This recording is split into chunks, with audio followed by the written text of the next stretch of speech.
आपको चाहे मान सल्लल्लाहु अलैहि वसल्लम सल्लल्लाहु अलैकुम फइन्ना रसूलुम मौलाकुम या अल्लाह কোম্পানি একটা কাজ করে যাচ্ছে অসুবিধা করা হয়েছে আল্লাহ আপনি আমাদের বাংলাদেশকে হেফাজত করুন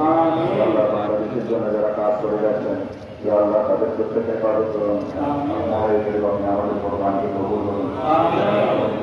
সবাব করা তো দান করুন আল্লাহ আমাদের জীবনে গুণাহটা মাফ করে দিন আপনি চারের মান যে আল্লাহ আমরা তার জন্য আপনি তাকে গ্রহণ করেছেন বাংলাদেশের দূর থেকে এই পর্যন্ত যারা আমাদের গ্রহণ করেছেন